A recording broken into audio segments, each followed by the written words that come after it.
नहीं है, मैं किसी का शत्रु नहीं हूं। सभी जीवों में सद्भाव रखो। शरीर सभी के भिन्न भिन्न है, शरीर में जो ईश्वर है एक ही है। आपके शरीर में जो भगवान है वे ही भगवान। आप जिसको शत्रु समझते हो, शत्रु के शरीर में भी वही भगवान। किसी के लिए खराब विचार न करो। किसी भी जीव के लिए आप खराब विचार करोगे, वह जीव भी आपके लिए खराब विचार करेगा। शरीर भिन्न है, ईश्वर एक है। सद्भाव से सत्कर्म सफल होता है। सभी में सद्भाव रखो। किसी के लिए मन में खराब विचार न करो। किसी भी मानव का काम भाव से स्मरण न करो। काम भाव ही कुभाव है, भगवत भाव ही सद्भाव है। सद्भाव से सत्कर्म सफल होता है। चतुर्थ स्कंध में प्रथम धर्म प्रकरण आता है। धर्म प्रकरण में दक्ष प्रजापति के यज्ञ की कथा है।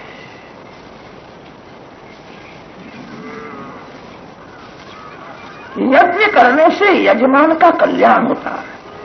दक्ष प्रजापति ने ऐसा यज्ञ किया जो यज्ञ करने के बाद उसके घर में कोई रोने वाला भी रहा नहीं। सभी का विनाश हुआ। क्रिया दक्षो दक्षः क्रतुपतिरधीशस्तनुभृताम् ऋषीणामार्त्विज्यम् शरणदसदस्यासुरगणाः क्रतुभ्रेशस्त्वत्तः क्रतुफलविधानव्यसनिनो ध्रुवम् कर्तुश्रद्धा विधुरमभिचाराय हि मखाः क्रिया दक्षोऽपि अदक्षः मूर्खः। दक्ष प्रजापति कर्म कांड में निष्णात है, शिव तत्व को जानता नहीं है। किसी जीव में कुभाव रखता है उसका कल्याण नहीं होता। भगवान शंकर में जो कुभाव रखता है उसका कल्याण कैसा हो। शिव तत्व को जानता नहीं है। दक्ष प्रजापति शंकर भगवान की निंदा करता है।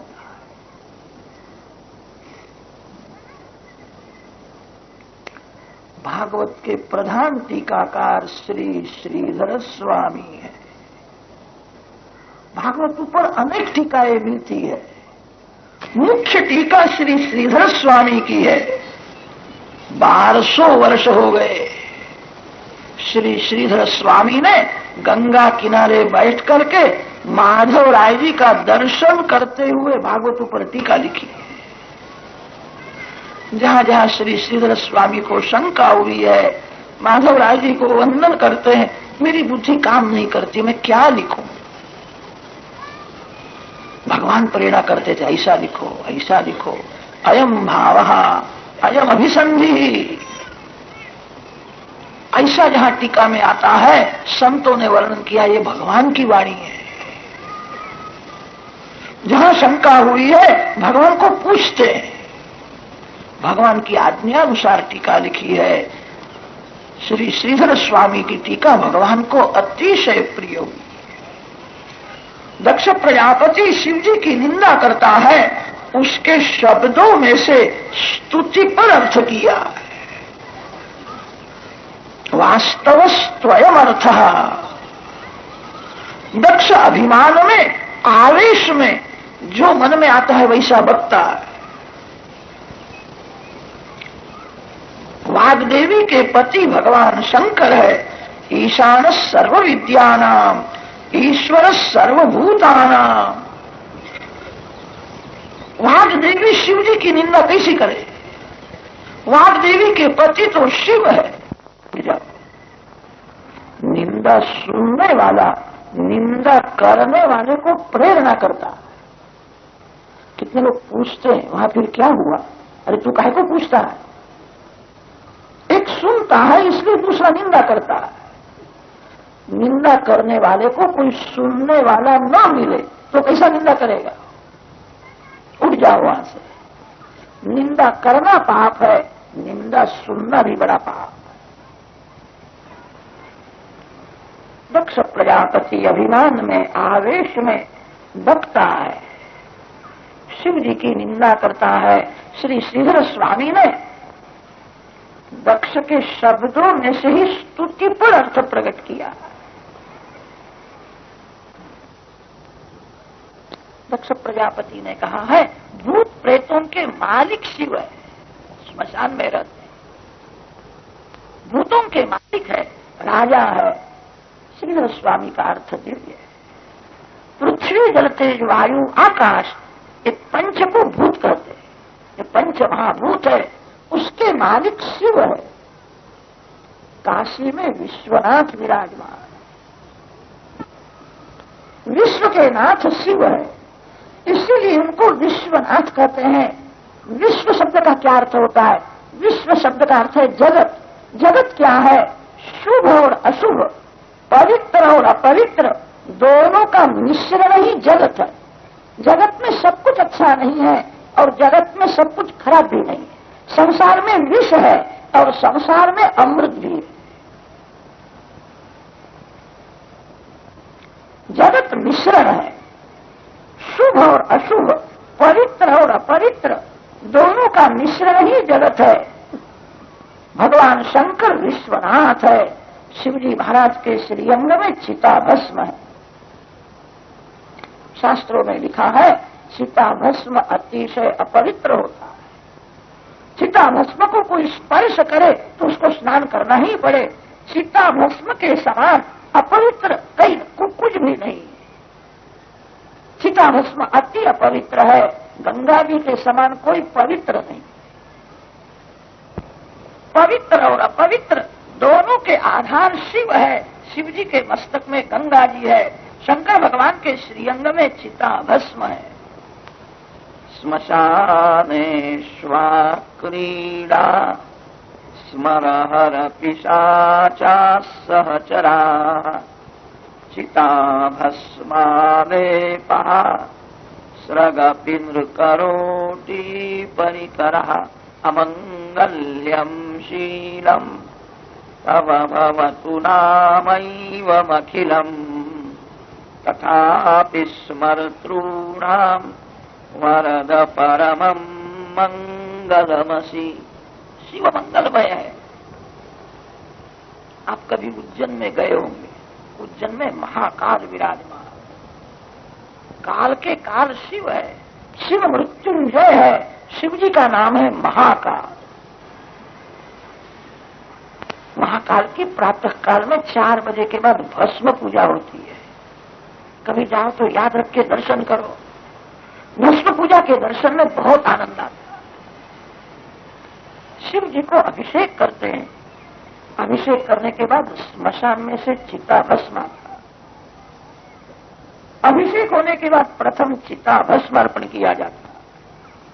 शिव स्पर्श से चिता भस्म भी पवित्र हो जाता है। चिता भस्म के समान कोई अपवित्र नहीं है, गंगा जी के समान कोई पवित्र नहीं है। पवित्र और अपवित्र दोनों के आधार शिव है। जगत के मालिक भगवान शंकर है। इसीलिए तो शिव जी के दरबार में सभी को प्रवेश मिलता है। शिव जी के दरबार में देव आते हैं, ऋषि आते हैं, राक्षस आते हैं, ज्यादा तो क्या थे भूत और प्रेत भी आते हैं। जगत के मालिक भगवान शंकर है। मथुरा में भूतनाथ महादेव, वहां के ब्राह्मण लोग ऐसा कहते हैं, रात्रि में 12 बजे के बाद यहां भूत प्रेत आते। शिव जी के दरबार में सभी को प्रवेश मिलता। राम जी के दरबार में सभी को प्रवेश नहीं मिलता। कोई राम दर्शन करने के लिए जाता है तब हनुमान जी महाराज उसकी परीक्षा करते हैं, पूछते हैं, राम द्वारे तुम रखवारे हो तो न आज्ञा बिनु पैसारे।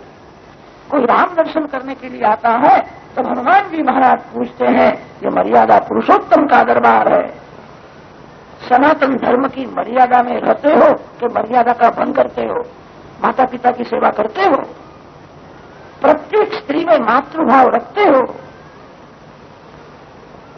जो धर्म की मर्यादा का भंग करता है उसको हनुमान जी महाराज गदा बताते हैं, तेरे लिए मैंने हाथ में गदा रखी, जाने नहीं देते हैं। राम जी के दरबार में सभी को प्रवेश नहीं मिलता, भगवान श्री कृष्ण के दरबार में भी सभी को प्रवेश नहीं मिलता है, गोपी बन करके जाना पड़ता है। गोपी पिबती इति गोपी, जो प्रत्येक इंद्रिय से भक्ति करता है। श्री राम श्री कृष्ण के दरबार में सभी को प्रवेश नहीं है, एक शंकर भगवान ऐसे हैं सभी को प्रवेश। रात्रि में 12 बजे राम जी का दर्शन करने के लिए जाओ, दर्शन नहीं होगा, राम राजाधिराज, रात्रि में कैसा दर्शन होगा? शंकर भगवान कहते हैं रात्रि में 12 बजे क्या 2 बजे भी आना, दरवाजा मैं खुला ही रखता। कोई भी आवे, किसी समय में भी आवे, शिव माया रहित शुद्ध ब्रह्म है। जहां माया है वहां पर्दा रखना पड़ता है, जहां माया है वहां दरवाजा बंद करना पड़ता है। भागवत में वर्णन किया है भगवान शंकर माया रहित शुद्ध ब्रह्म है। कोई भी आवे, किसी समय में भी आवे, देव आते हैं, ऋषि आते हैं, राक्षस आते हैं, भूत प्रेत आते हैं, शिव जी कहते हैं आने तो कहां जाएंगे? अति पाप करने से जीव प्रेत होता है। पापी को देखने की इच्छा नहीं होती है, प्रेत को देखने की इच्छा नहीं होती। अति पापी ही प्रेत है। भगवान शंकर तो सभी के मालिक है, शिव जी के दरबार में सभी को प्रवेश मिलता है, कोई भी आए। शंकर भगवान ऐसे सरल है, उनकी पूजा सभी कर सकते। शिव जी की पूजा बड़ी सरल है, लोटा भर करके जल ले जा, हर हर हर महादेव, जल अर्पण करो, बिल्वपत्र अर्पण करो, प्रसन्न हो जाते हैं। उनको कभी श्रृंगार करने की जरूरत ही नहीं पड़ती। श्रृंगार न करने पर भी शिव अति सुंदर है। मानव श्रृंगार करता है तो मानव में सौंदर्य आता है। श्रृंगार न करने पर भी शिव अति सुंदर है। इसका एक कारण है, शिव जी को काम का स्पर्श नहीं होता है। जिसको काम का स्पर्श है उसके सौंदर्य का नाश हो जाता है। संसार का क्षणिक सुख भोगने के लिए दिन भर दुख का पहाड़ मस्तक के ऊपर रखता है, अति दुख सहन करके क्षणिक सुख भोगता है। मानव लौकिक सुख के लिए जितना दुख सहन करता है उतना दुख भगवान के लिए सहन करता है। जीव भगवान के लिए जब दुख सहन करता है तभी भगवान को दया आती है। उत्तम विषयानंद है, ध्रुव भजनानंद है। भक्ति में जल्दी आनंद नहीं आता है। भक्ति में जब आनंद नहीं आता तब जीव भगवान को छोड़ करके संसार के विषयों से आनंद लेने के लिए जाता है। यही भूल है। भक्ति में आनंद न आवे तो भी भक्ति छोड़ना नहीं है। भक्ति में धीरे धीरे आनंद आवेगा। भक्ति में जब आनंद आवेगा वह आनंद कायम टिकेगा। विषय आनंद 2-4 मिनट से ज्यादा टिकता ही नहीं है। विषय आनंद परिणाम में दुख देता है। विषय आनंद मन को बिगाड़ता है, भक्ति मन को सुधारती है। राजा ने सुरुचि के कहने से सुनीति का त्याग किया था। सुनीति राजमहल के बाहर रहती है और राजा उत्तानपाद सुरुचि के साथ राजमहल में रहते हैं। एक बार ऐसा हुआ, ध्रुव जी मित्रों के साथ खेलते थे, 4-5 वर्ष की अवस्था है। एक मित्र ने ऐसा कहा, ध्रुव को उसके पिता घर में नहीं रखते, उसकी मां को बाहर निकाल दिया है। ध्रुव जी ने सुना, ध्रुव जी दौड़ते हुए घर में आए हैं, मां को पूछने लगे, मां पिताजी कहाँ है? माँ का हृदय भर गया। माँ ने विचार किया, बालक अब बड़ा होता है, समझने लगा है, मैं उसको कैसा कहूं, तेरे पिता ने मेरा त्याग किया। अपने बालक को सुनीति माता समझाती है, बेटा ये जो राजमहल दिखता है, राजमहल में तेरे पिताजी रहते हैं, हम लोग यहाँ रहते। माँ पिताजी को मिलना है। अब माँ क्या बोले। बालक दौड़ता हुआ राजमहल में आया। राजा ने सुनीति रानी का त्याग किया था। राजमहल में जो नौकर है, दासी है, सभी सुनीति को बहुत मान देते थे। सुनीति का बालक राजमहल में आया, सभी प्यार करते हैं, सभी ने मान लिया। सभी को बालक पूछता है, पिताजी कहाँ है? जब कहा अंदर विराजमान है। ध्रुव जी अंदर जाते हैं, सोने का सिंहासन है। सिंहासन में राजा उत्तानपाद बैठे हैं, उनके गोद में उत्तम है, उत्तम के साथ खेलते हैं। विमाता सुरुचि सुंदर श्रृंगार करके वहां खड़ी है। बालक ने देखा है, बालक प्रसन्न हुआ है, मेरे पिताजी स्वर्ण सिंहासन में बैठे हैं, मेरा भाई उनके गोद में है, मेरे को भी गोद में लेंगे। बालक दौड़ता हुआ आया। कोई भी बालक आपके पास आए तो बालक में बालकृष्ण का दर्शन करो, बालक में बालकृष्ण की भावना करो। बालक में विकार वासना नहीं है, तब तक वो ईश्वर का स्वरूप है। विकार वासना जागने पर जीव भाव आता है। निर्दोष निर्विकार बालक भगवान का स्वरूप है। 5 वर्ष का बालक है, दौड़ता हुआ आया है, गोद में बैठने की इच्छा है। कितनी माताएं ऐसी होती है, अपने बालक में उनको बालकृष्ण का दर्शन होता है, दूसरा कोई बालक आया हो, तूफान करता हो तो सहन नहीं होता है। कितनी माताएं बड़ी चतुर होती है, उसको समझाती, जा यहां से, तेरी माँ तेरे को बुलाती होगी, जा भी यहां से। प्रत्येक बालक में बालकृष्ण का दर्शन करो, बालक का तिरस्कार न करो। बालक को थोड़ा देने पर भी बहुत मानता है। बालक को जो प्रसन्न करता है वो बालकृष्ण को प्रसन्न करता है। ध्रुव जी आए हैं। राजा को इच्छा तो हुई बालक की भावना, उसको मैं गोद में लूं। ध्रुव जी को वो गोद में लेने के लिए तैयार हुए हैं। विमाता सुरुचि वहां खड़ी है, उसको सहन हुआ नहीं। सुरुचि के आंख में वेर है। भक्ति में आंख मुख्य है। जो आंख में प्रेम रखता है, जो सभी को प्रेम से देखता है, वही भक्ति कर सकता है। जिसके आंख में पैसा है, जिसके आंख में काम है, जिसके आंख में वेर है, वो भक्ति क्या करेगा? भक्ति में आंख मुख्य है। बालक पिता की गोद में बैठने के लिए जाता है, विमाता को सहन हुआ नहीं, विमाता के आंख में वेर है। कहां से यहां आया? राजा तो ध्रुव जी को गोद में लेने के लिए तैयार हुए थे। सुरुचि ने कहा, इसको गोद में लेना नहीं, ये आपका पुत्र नहीं है, आपका पुत्र उत्तम है, उसी के साथ खेलो, ये आपका पुत्र नहीं है। राजा रानी के अधीन हुआ था। शास्त्रों में ऐसा वर्णन आता है, जो पुरुष अतिशय स्त्री के अधीन लेता है, उसको देखने से भी पाप लगता है। जो अतिशय स्त्री के अधीन लेता है, उसको याद करने से मन बहुत बिगड़ता है। विश्वास पात्रम न किमस्ति लोके नारी। बड़े बड़े लोगों के यहाँ ऐसा ही होता है, उनका सब रुबाब बाहर होता है, घर में बच्चे की मां के नहीं चलता है। पत्नी जो कहती वही करना पड़ता है। स्त्री के अधीन रहते हैं। जो अति कामी है, उसको स्त्री में कोई दोष दिखता ही नहीं है। अति कामी पुरुष को स्त्री का सब कुछ अच्छा लगता है। राजा सुरुचि रानी के अधीन हुए थे। ध्रुव को गोद में लेने की इच्छा तो है, सुरुचि ने कहा इसको गोद में लेना नहीं। कामी पुरुष स्त्री को प्रसन्न रखता है।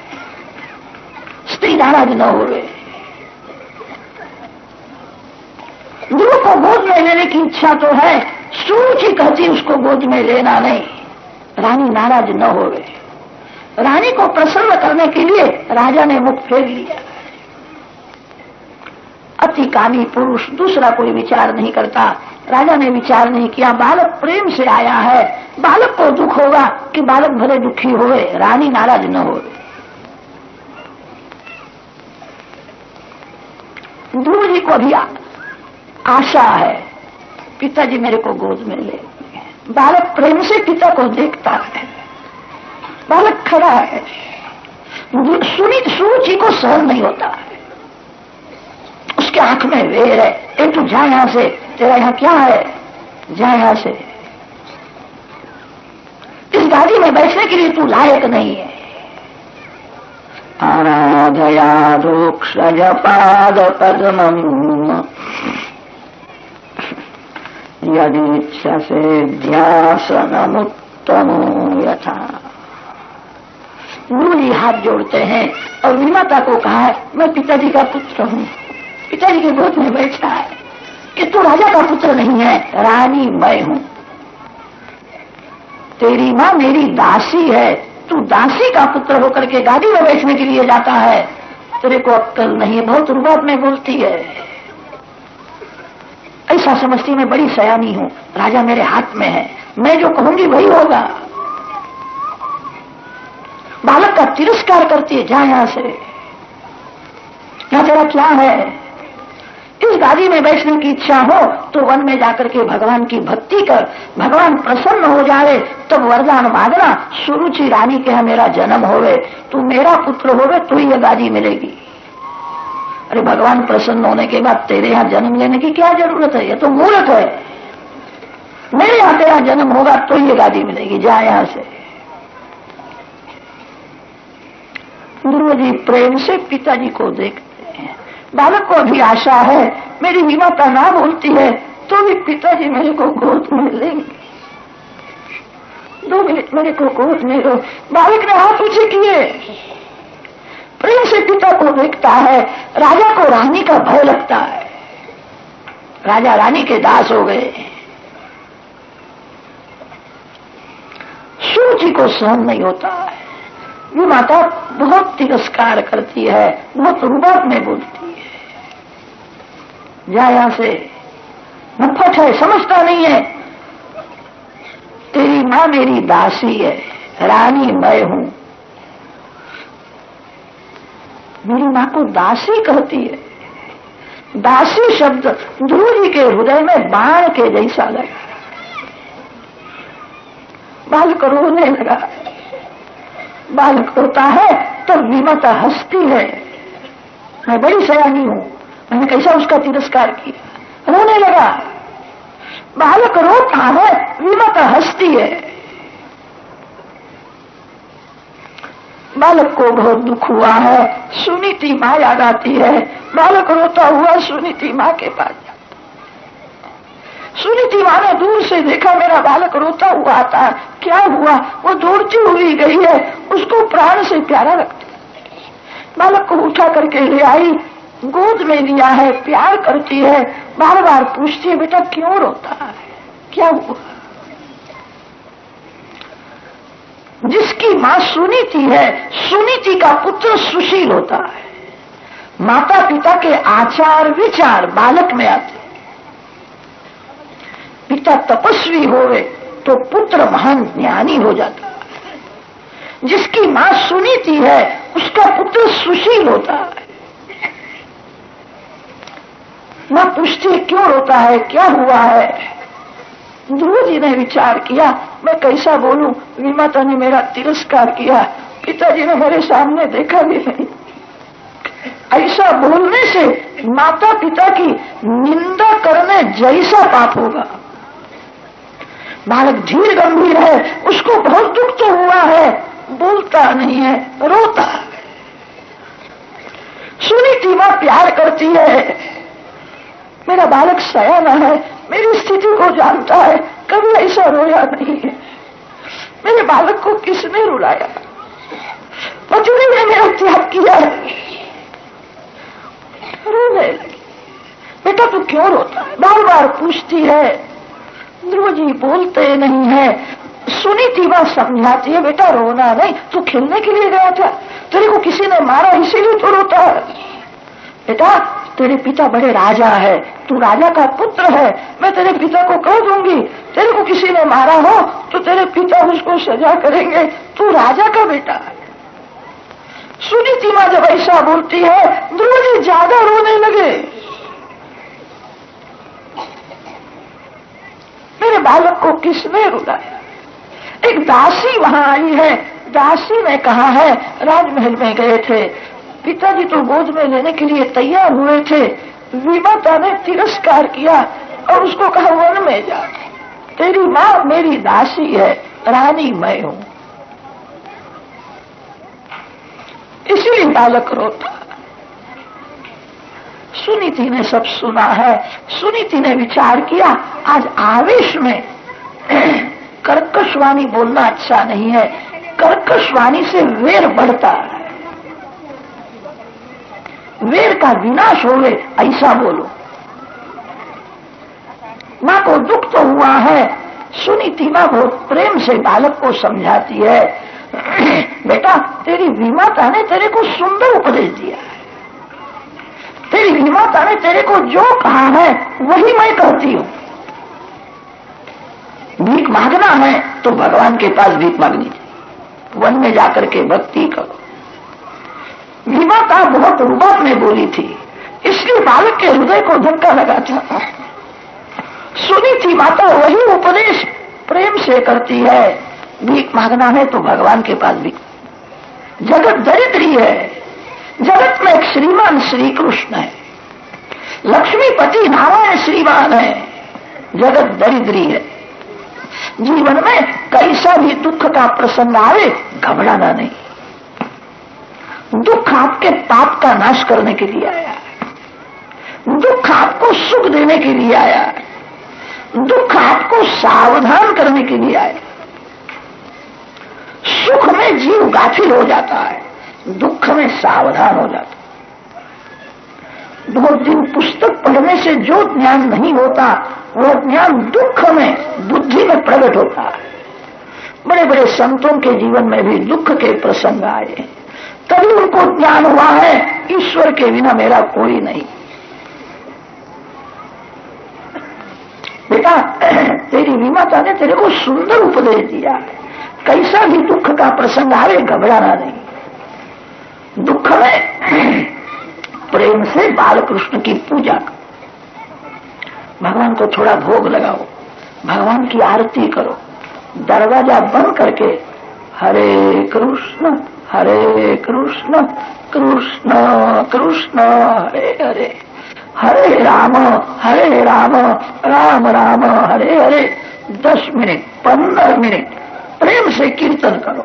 कीर्तन में हृदय पी लेगा, आंखें गीली हो जाएगी, थोड़ी तन्मयता हो गए तब भगवान को कहना मेरी ऐसी दशा है, मैं बहुत दुखी हूँ, भगवान बड़े दयालु है, प्रेम से सुनते हैं, भगवान बहुत बहुत देते हैं। भगवान देते हैं तब जीव थक जाता है, कितना लोगे, भगवान 4 हाथ से देते हैं, जीव 2 हाथ से कितना दे सकता है। भगवान बहुत देते हैं तो भी भगवान कभी बोलते नहीं है कि मैंने तेरे को दिया है। ये जीव ऐसा दुष्ट है, थोड़ा देता है और अनेक बार बोलता है मेरे यहां मांगने के लिए आए थे, मैंने मदद की है। देने के बाद जीव बोलता है, भगवान बहुत देते हैं, कभी बोलते नहीं। बेटा तेरी विमाता ने तेरे को सुंदर उपदेश, वन में जाकर के भगवान की भक्ति करो।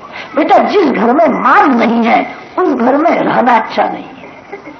इस घर में तू रहेगा, तेरी विमाता तेरा तिरस्कार करेगी। बेटा तू रोता है तब मेरे को भी दुख होता है, तेरे पिता तेरे सामने देखने को भी तैयार नहीं है। इस घर में रहना नहीं, जहां मान नहीं है वहां रहना नहीं। ध्रुव जी ने कहा है मां इस घर में तू क्यों रहती है, हम दोनों वन में जाएंगे, इस घर में तेरे को मान कहां है, मैं अकेला वन में कैसा जाऊं, हम दोनों जाएंगे, मैं कभी भगवान को दया आएगी,